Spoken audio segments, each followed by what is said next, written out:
Example number 5 12 metre લંબાઈનો સળિયો એવી રીતે ખસે છે કે જેથી તેના અંત્ય બિંદુ યામાક્ષો પર છે. આ 12 મીટર લંબાઈનો સળિયો છે.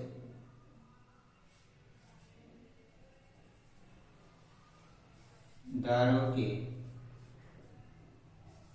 AB એ સળિયો છે. x અક્ષ પરના અંત્ય બિંદુથી 3 મીટર દૂર, x અક્ષ પરના અંત્ય બિંદુથી એટલે આટલું અંતર 3 મીટર, x અક્ષ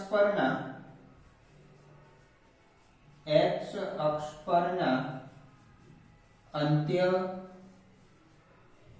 બિંદુથી 3 મીટર દૂર આવેલા સળિયા પરના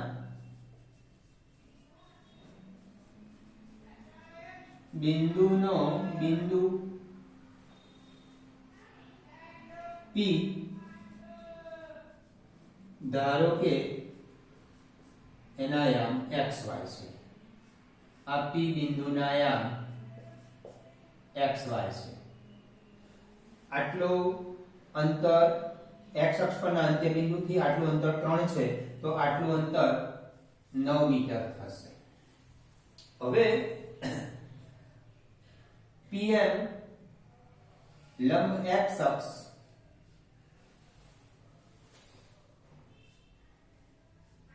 PM રેખાખંડ PM લંબ x અક્ષ અને PN લંબ y અક્ષ દોરો. PN રેખાખંડ PN લંબ y અક્ષ દોરો. ધારો કે ખૂણો BAO θ. ધારો કે ખૂણો BAO θ.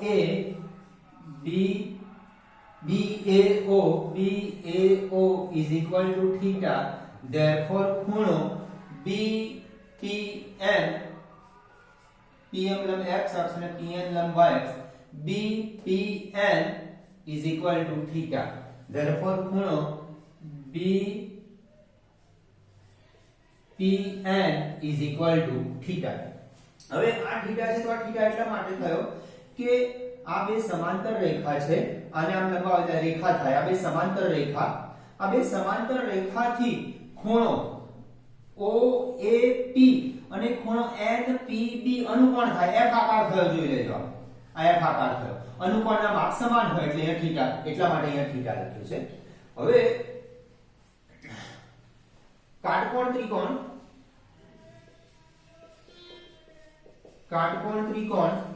PMA માં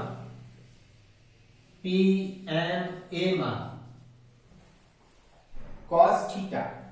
ઓકે, એક મિનિટ. આમાં એવું થશે કે આટલી જે લંબાઈ છે એ આના પ્રમાણે થવાનું. એટલે y અક્ષ આટલો અંતર છે, y આ પ્રમાણે y. આટલું અંતર જે છે આના પ્રમાણે થશે x પ્રમાણે. એટલે આટલું અંતર આપણે x લીધું છે તો AP બિંદુનો x સામે અહીંયા x થશે. ઓકે.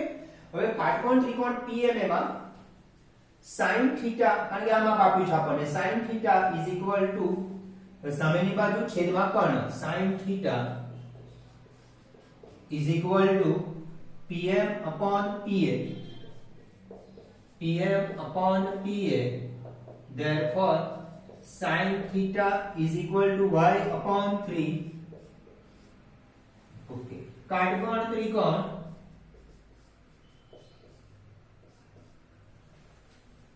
PNB માં cos θ લઈશું કારણ કે આ કાટકોણ ત્રિકોણમાં આ ખૂણાની પાસેની બાજુ આપી છે. cos θ NP upon PB. Therefore cos θ x upon 9. હવે sin square theta plus cos square theta is equal to 1 કિંમત મૂકી દો y square upon 9 plus x square upon 81 is equal to 1. Therefore, x square upon 81 plus y square upon 9 is equal to 1. Therefore, बिंदु P no बिंदुगण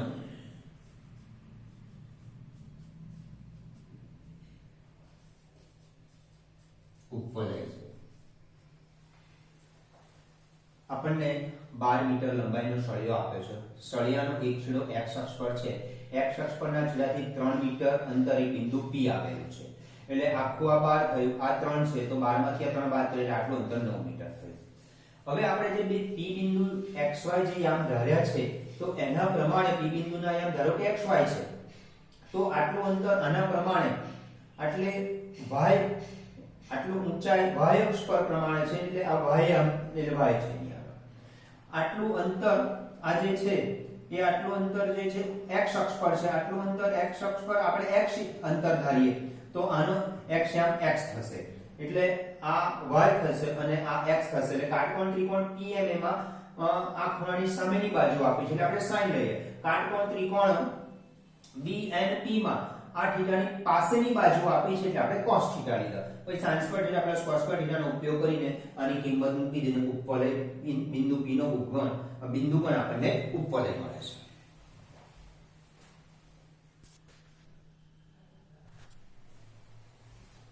example number 6 પરવલય x² is equal to 12y ના શિરોબિંદુઓ પરવલયનું શિરોબિંદુ અને નાભિલંબના અંત્યબિંદુને નાભીમાંથી પસાર થતી અને પરવલયના અક્ષને લંબ હોય અને જેના બંને અંત્યબિંદુઓ પરવલય હોય અને નાભિલંબ કહેવામાં આવે છે. આ નાભિલંબ છે, નાભીથી પસાર થાય છે અને પરવલયનો અક્ષ y અક્ષ છે અને લંબ છે. ના અંત્યબિંદુથી ત્રિકોણ એટલે ત્રિકોણ OAB નું ક્ષેત્રફળ એમાં શિરોબિંદુ આપણને O કીધું છે શિરોબિંદુ અને નાભિલંબના અંત્યબિંદુથી જે ત્રિકોણ બને છે ત્રિકોણ OAB.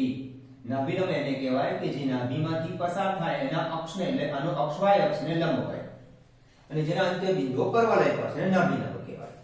હવે પહેલા તો આપણે નાભીના યામ શોધી કાઢીએ. આ નાભી y અક્ષ પર છે એટલે x યામ 0 થશે. x² is equal to 4ay સાથે સરખાવતા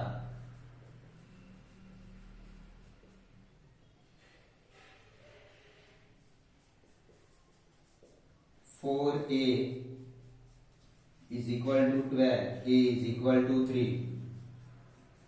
નાભી S 0a is equal to 0, 3 અને આ 0, 3 આયા એટલે આટલું અંતર 3 છે. આટલું અંતર. હવે આપણે આના યામ આપણી પાસે છે શિરોબિંદુ છે. એના યામ અને બીના યામ જોઈએ તો આપણે ત્રિકોણ OAB નું ક્ષેત્રફળ બરાબર 1/2 માનાંકમાં x1 into y2 minus y3 plus x2 into y3 minus y1 plus y3 into x1 minus x2 નો ઉપયોગ કરી શકીએ આપણે. એટલા માટે a અને b ના યામ જોઈએ. હવે આ a બિંદુ જે છે એનો y યામ તો 3 જ રહેવાનું છે અને આટલું અંતર તો આના પ્રમાણે 3 કારણ કે આ જે છે એ લંબ છે એટલા માટેનો y યામ 3 પણ આમ ક્રોસમાં હોય આમ તો ના થાય. આનો y યામ 3 ના થાય. પણ આ રેખાખંડ AS y અક્ષને લંબ છે એટલે આ બિંદુનો જે S બિંદુ છે એનો y યામ 3 છે તો અહીંયા જે બિંદુ A છે એનો y યામ 3 થવાનો છે. બરાબર? ઓકે. ધારો કે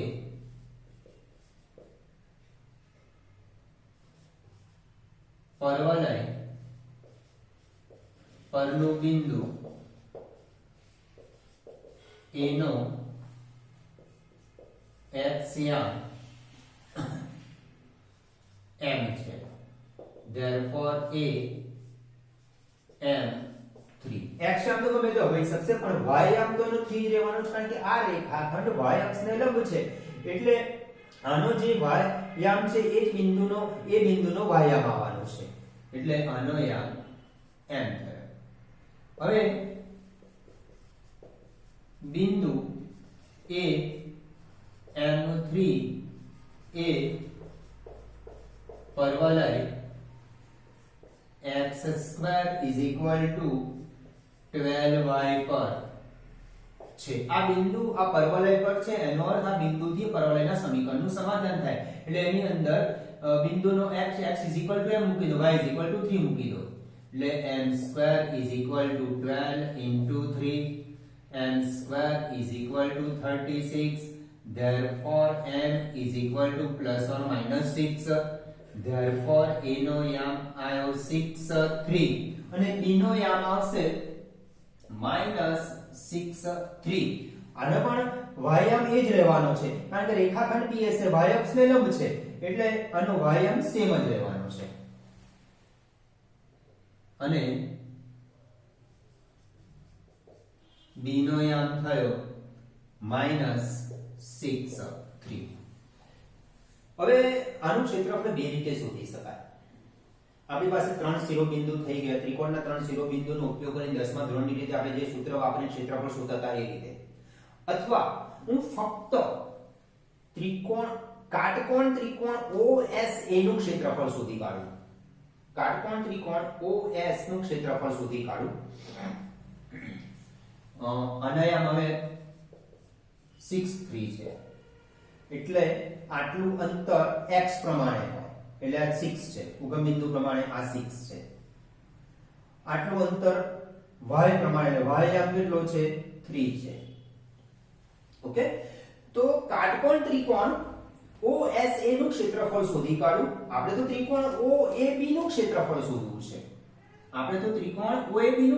શોધવું છે તો એને શું કરીશ 2 વડે ગુણી દઈશ એટલે આખા ત્રિકોણનું ક્ષેત્રફળ મળી જશે કેમ 2 વડે ગુણી કાઢું છું આ ભાગ પણ સરખો જ છે કારણ કે આટલું અંતર અહીંયા 3 છે તો અહીંયા પણ આ જે છે x પ્રમાણે 6 છે અહીંયા આ 6 છે અહીંયા પણ 6 હા -6 એટલે યામ -6 છે પણ અંતર તો હંમેશા પોઝિટિવ હોય એટલે આ પણ 6 થવાનું છે આમાં પણ અહીંયા 6 અહીંયા 3 આવ્યું છે આ ઊંચાઈ 3 છે આટલું અંતર x યામ પ્રમાણે 6 થવાનું છે એટલે એટલા માટે એને 2 વડે ગુણીને આખા ત્રિકોણનું ક્ષેત્રફળ શોધી શકાય અથવા આપણી પાસે શિરોબિંદુ 1 2 અને 3 શિરોબિંદુ છે 10મા ધોરણની રીતે સૂત્ર વાપરીને પણ ત્રિકોણનું ક્ષેત્રફળ શોધી શકાય હું ફક્ત કાટકોણ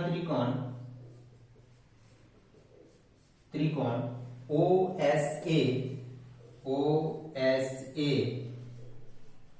નું ક્ષેત્રફળ બરાબર 1/2 ગુણ્યા પાયો ગુણ્યા વેગ બરાબર 1/2 આ પાયો આ વેગ બરાબર તો આ પાયાની લંબાઈ છે 6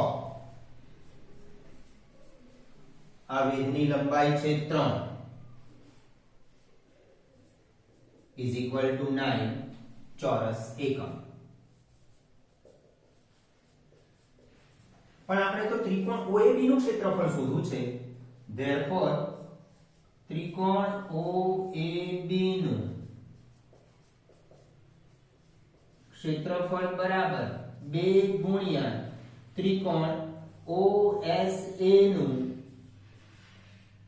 ક્ષેત્રફળ બરાબર 2 ગુણ્યા 9 બરાબર 18 ચોરસ એકમ આ બાજુ જે ત્રિકોણ છે ત્રિકોણ OSB એનું પણ ક્ષેત્રફળ 9 જ આવવાનું કારણ કે આટલી જે S બિંદુથી B નું અંતર છે x પ્રમાણે 6 થવાનું છે અને આ તો ઊંચાઈ 3 સેમી છે જ એટલે આનું પણ ક્ષેત્રફળ આ ત્રિકોણનું ક્ષેત્રફળ સરખું આવવાનું છે તમે અલગ અલગ બંને ત્રિકોણનું શોધું કાટકોણ ત્રિકોણનું ક્ષેત્રફળ શોધી શકાય ત્યારબાદ બંનેનો સરવાળો કરી શકાય અથવા એક રીત એવી કીધી કે 3 શિરોબિંદુ થઈ ગયો 10મા ધોરણ પ્રમાણે જે સૂત્ર વાપર્યું છે આપણે ત્રિકોણનું ક્ષેત્રફળ શોધો એ સૂત્રનો ઉપયોગ કરશો તો ડાયરેક્ટ તમને 18 ચોરસ એકમ મળી જશે બરાબર ઓકે પહેલા તો આપણે નાભીના યામ શોધ્યા પછી એક આ જે બિંદુ છે એનો y યામ સમાન જ રહેવાનો કારણ કે એ આ રેખાખંડ AS y અક્ષને લંબ છે એટલે આના પ્રમાણે જ વાયામ થશે. અહીંયા 3 તો અહીંયા પણ 3 થવાનો છે.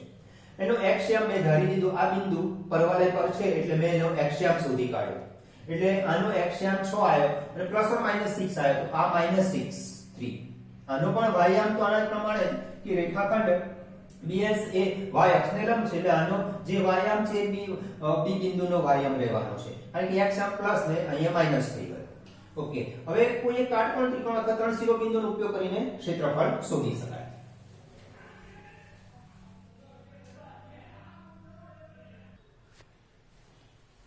Example number 7. એક માણસ રમતના મેદાનમાં અંકિત કીડી પર એવી રીતે દોડે છે કે જેથી બે ધજાના દંડાના અંતરોનો સરવાળો અચળ 10 મીટર રહે છે. જો બંને ધજાના દંડા વચ્ચેનું અંતર 8 મીટર હોય તો માણસના ગતિમાર્ગનું સમીકરણ શોધો. એટલે એક્ચ્યુઅલી તમે આને આ વ્યાખ્યા સાથે સરખાવશો કે જેના સમતલના કોઈ બે નિશ્ચિત બિંદુઓથી અંતરનો સરવાળો અચળ. અહીં અંતરનો સરવાળો 10 મીટર રહે છે. અંતરનો સરવાળો અચળ જે આપ્યો છે એ ઉપવલયની વ્યાખ્યા છે. ઉપવલયની વ્યાખ્યામાં એવું કે જેના સમતલમાંના કોઈ બે નિશ્ચિત બિંદુઓથી અંતરનો સરવાળો અચળ. આપણે નિશ્ચિત બિંદુ અહીંયા બે ધજા, એક ધજા અને બીજી ધજા અને આ અંતરોનો સરવાળો અહીંયા P બિંદુ છે જ્યાં આગળ માણસ છે. એ અંતરોનો સરવાળો અચળ છે. એ અને તમે ઉપવલયની વ્યાખ્યા સાથે સરખાવશો એટલે આ જે માણસનો ગતિમાર્ગ છે એ ઉપવલય બનવાનો છે. તો ઉપવલયની વ્યાખ્યા પરથી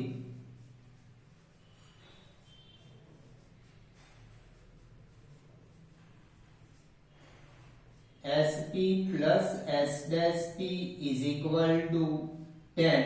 અંતર અચળ રહે છે, સરવાળો અચળ 10 metre. Therefore 2a is equal to 10. આ SP plus S' P એક ગુણધર્મ છે કે SP plus S' P is equal to 2a થાય. એના બરાબર આપણને અચળ અંતર 10 આપી દીધું. SP plus S' P is equal to 2a. Therefore 2a is equal to 10. Therefore a is equal to 5. હવે આ બે ધજા છે. બે ધજા એ નાભી છે. આ એક નાભી S અને બીજી નાભી S'. નાભીના યામ C0 માઈનસ C0.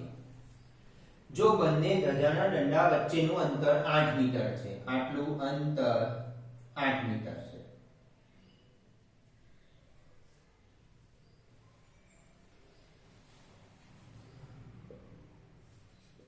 બંને ધજાના દંડા વચ્ચેનું અંતર બરાબર 8 metre. Therefore SS' is equal to 8. Therefore SS' નો સ્ક્વેર is equal to 64. આ બંને વચ્ચે અંતર સૂત્ર વાપરું છું અને C મળી જશે. C પરથી આપણે B શોધી કાઢીશું. x1 minus x2 whole square એટલે c plus c whole square y1 minus y2 whole square આ તો 0 છે y1 અને y2 is equal to 64. 2c whole square is equal to 64. 2c is equal to 8. Therefore c is equal to 4. અથવા બે નાભી વચ્ચેનું અંતર તમારે સીધું 2c is equal to 8 લખો હોય તો લખી શકાશે. પણ એ બે નાભી વચ્ચેનું અંતર મેં સાબિત કર્યું કે બે નાભી વચ્ચેનું અંતર 2c થાય.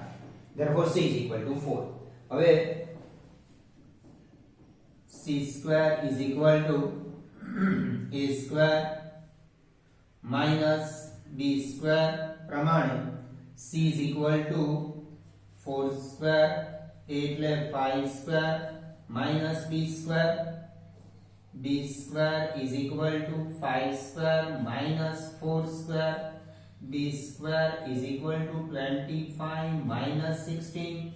B square is equal to 9. આપણે મોસ્ટ ઓફ આવા સૂત્રનો ઉપયોગ c is equal to under root a square minus b square.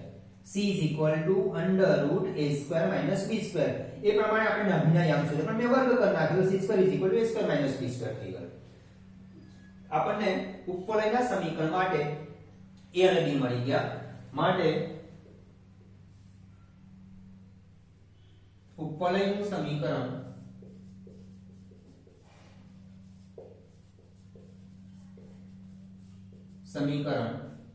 x square upon a square plus y square upon b square is equal to 1. Therefore, x square upon 25 plus y square upon 9 is equal to 1. Therefore,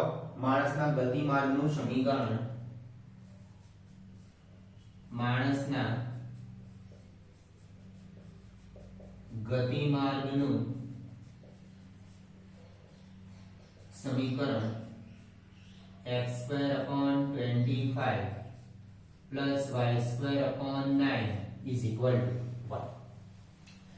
અહીંયા રકમમાં એવું નથી કીધું કે ઉપવલયનું સમીકરણ પણ રકમને આપણે ઉપવલયની વ્યાખ્યા સાથે સરખાવશો તો ખબર પડશે કે જેના સમતલમાં કોઈ બે નિશ્ચિત બિંદુઓથી અંતરનો સરવાળો અચળ તો અહીંયા બે નિશ્ચિત બિંદુ બે ધજાના દંડાના અંતરોનો સરવાળો અચળ આપ્યો છે એટલે બે નિશ્ચિત બિંદુ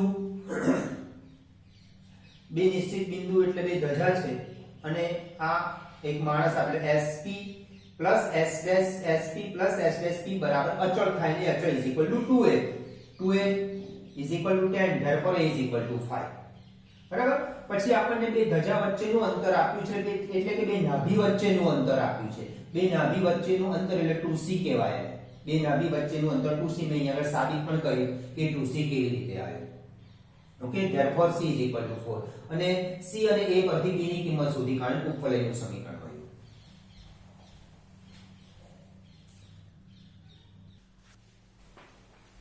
એક્ઝામ્પલ નંબર 8 એક સમબાજુ ત્રિકોણ પરવલય y² is equal to 4ax માં અંતર્ગત છે જેનું એક શિરોબિંદુ પરવલયનું શિરોબિંદુ છે તો ત્રિકોણની બાજુઓના માપ શોધો પરવલય y² is equal to 4ax માં સમબાજુ ત્રિકોણ OAB અંતર્ગત છે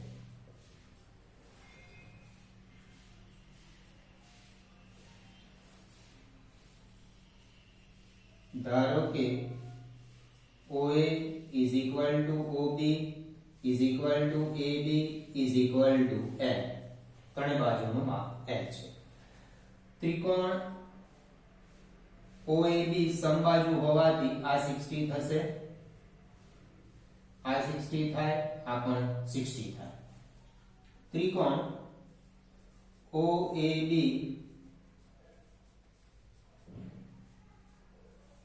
સમબાજુ છે રેખાખંડ AB લંબ x અક્ષ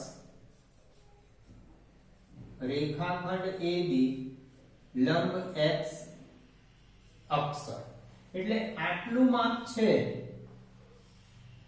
આટલું માપ એ 30 અંશનું થશે therefore માપ ખૂણો AOM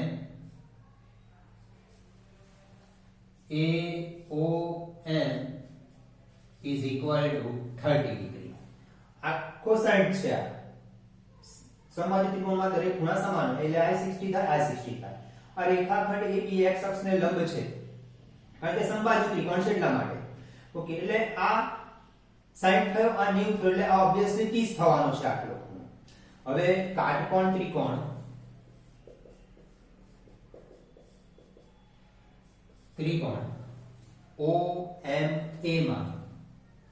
OMA માં sin 30 is equal to an સામેની બાજુ છેદમાં કણ sin 30 an upon OA પણ આ L છે આની લંબાઈ પણ L છે અને આ પણ L જ છે sin 30 1/2 AM OA is equal to OB is equal to AB is equal to L upon L.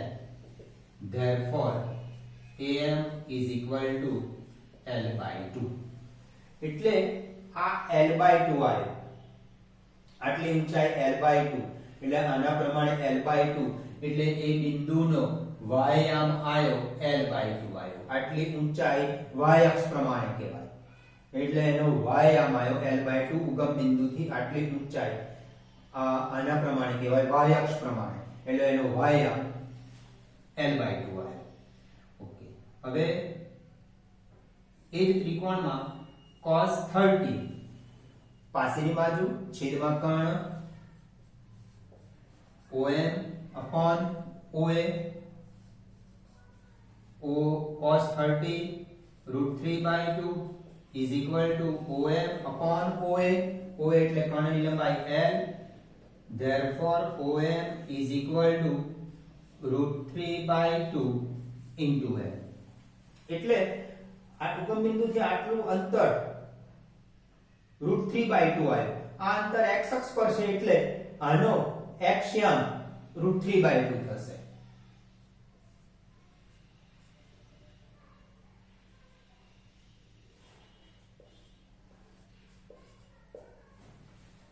Therefore A ના યામ √3/2L અને L/2. પરંતુ એ બિંદુ એ પરવલય પર છે, પરંતુ બિંદુ A √3/2 L અને L/2 A પરવલય y² is equal to 4ax પર છે. એનો અર્થ આ બિંદુથી પરવલયના સમીકરણનું સમાધાન થાય. એટલે આ સમીકરણની અંદર y is equal to L/2 અને x is equal to √3/2 મૂકી દઈએ. L/2 નો square is equal to 4a into √3/2 into L. L square upon 4 is equal to 4a into √3/2 into L.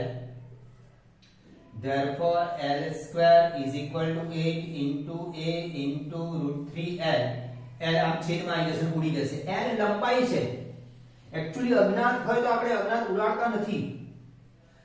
સમજી લેજો, સમજવા જેવો પોઈન્ટ છે. ઘણીવાર આવું થયું હશે કે આપણે x² હોય તો x નથી ઉડાડી દેતા સામસામે. અહીંયા x² અહીંયા x હોય તો નથી ઉડાડતા. આપણે એક બાજુ લાયા પછી x કોમન કાઢીએ છીએ. x કોમન કાઢીએ એટલે કે x બરાબર 0 થાય અને બીજું પદ આપ્યું એના બરાબર 0 થાય. અહીંયા આપણે એ પ્રમાણે મેથડ વિચારી શકાય કે L² - LA √3 L પછી L કોમન કાઢવાના એટલે L બરાબર 0 થશે. પણ L એટલે લંબાઈ 0 ન થાય તો ત્રિકોણ જ ના બને. એટલે તમે ઉડાડી શકો છો અહીંયા આગળ. Therefore L is equal to 8a into √3. માટે સમબાજુ ત્રિકોણની બાજુનું માપ સમબાજુ ત્રિકોણની બાજુઓના માપ 8 into a √3 થાય. આપણને y² is equal to 4ax માં અંતર્ગત સમબાજુ ત્રિકોણ આપ્યો છે. આ સમબાજુ ત્રિકોણની ત્રણ બાજુઓ સમાન ધારો કે L છે. હવે અહીંયા આગળ રેખા સમબાજુ ત્રિકોણ હોવાથી આ રેખાખંડ AB લંબ x અક્ષ થવાનો છે. આ 60 અંશનો ખૂણો, આટલો 60 અંશનો ખૂણો, આ પણ 60 અંશનો ખૂણો. આ લંબ થવાનો 90 થવાનો, આ 60 થશે એટલે ઓબ્વિયસલી આ ખૂણો AOM 30 અંશનો થશે. હવે આ કાટકોણ ત્રિકોણની અંદર sin અને cos નો ઉપયોગ કર્યો. હવે sin અને cos થી મને cos થી OM મળ્યા મને. બરાબર? cos OM મળ્યા એટલે આટલું અંતર x યામ મળી ગયું આપણને. આ sin થી મને AM મળ્યા એટલે આટલી ઊંચાઈ y અક્ષ પ્રમાણે આવી એને y યામ મળી ગયો. આ બિંદુ એ બિંદુના યામ મળી ગયા. એ બિંદુ પરવલય પર છે એટલે બિંદુના યામ એટલે x ની કિંમત અને y ની કિંમત સમીકરણમાં મૂકી દીધી અને સમબાજુ ત્રિકોણની બાજુનું માપ મળ્યું. હવે આ એક્ઝામ્પલને ચેન્જ કરવો હોય તો પરીક્ષામાં ચેન્જ આવી રીતે થઈ શકે. y² = 12x y² = 12x. તો અહીંયા આગળ a ની કિંમત મૂકી દેવાની તમારે. y² = 12x માં અંતર્ગત છે અને આ ક્વેશ્ચન છે ફક્ત y² = 12x પૂછી દે આપણને. તો આ જ મેથડ કરવાની આપણે, પણ અહીંયા y² = 12x લખી દેવાનું. તો અહીંયા આપણને આન્સર આ આન્સરમાં a નહીં આવે પણ કોઈ ચોક્કસ કિંમત મળશે. બરાબર, એ પણ એક્ઝામ્પલ પૂછાઈ શકે આપણને.